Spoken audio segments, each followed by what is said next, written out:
waagii hore kadib geeridii nebi muuse calayhi salaam iyo nebi yuushac bin nuun calayhi salaam reer bani israa'iil waxay galeen wakhti daciifnimo iyo kala daadasho ah.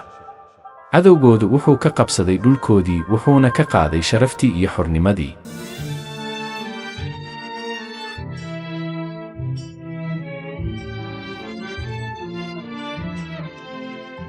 markaas ayay u tageen nebigii xilligaas joogay. culimmada islaamku badankooda waxay sheegeen inuu ahaa shamuil calayhi salaam, waxayna ku yidhaahdeen noo door boqor aan ugu hoos dagaalanno jidka Ilaahay. nebigoodii wuxuu ku yidhi ma hubtaan inaad dagaalami doontaan haddii dagaal la idin faro. waxay ku jawaabeen sideen u dagaalami weynaa annagoo lanaga saaray dhulkayagii iyo carruurtayadii.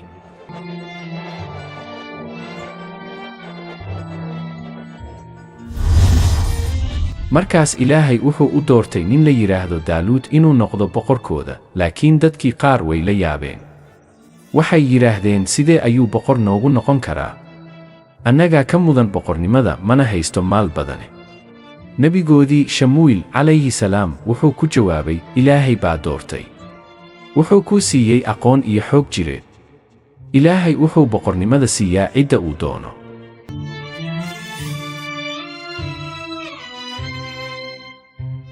markii Daaluud uu ciidankiisa la baxay wuxuu ku yidhi Ilaahay wuxuu idinku imtixaanayaa webi.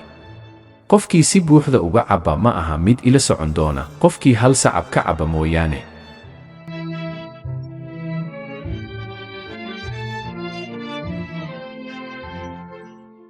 markii ay webiga gaareen inta badan askartii waxay cabbeen biyo badan, keliya koox yar ayaa adkaysatay oo raacday Daaluud. imtixaankan wuxuu kala saaray kuwa hadalka ku sheegta iimaan iyo kuwa ficil ahaan u sugan.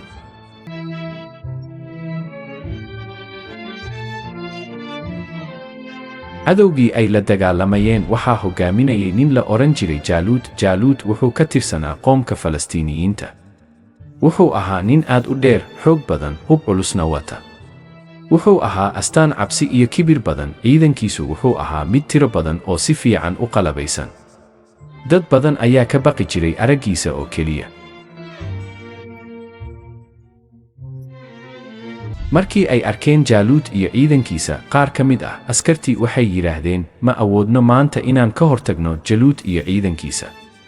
laakiin kuwa iimaanku dhabka ahaa waxay yidhaahdeen imise koox yar ay ka adkaatay koox weyn idanka Ilaahay. Ilaahay wuxuu la jiraa kuwa samirka leh. waxayna ku ducaysteen Rabbiyow nagu shub samir, cagahayaga sug, nagana guulee cadowga.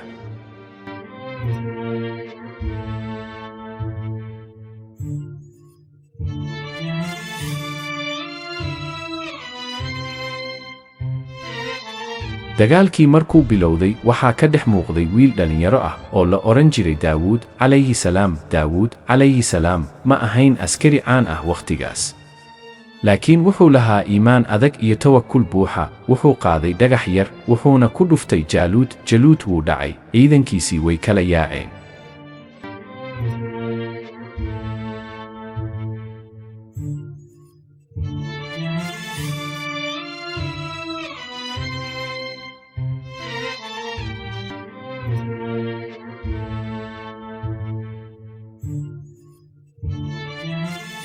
Ilaahay wuxuu siiyey guusha Daaluud iyo kuwii la jiray. kadibna Ilaahay wuxuu siiyey Daawuud calayhi salaam boqornimo iyo xikmad, wuxuuna ka dhigay nebi ka mid ah ambiyada waaweyn.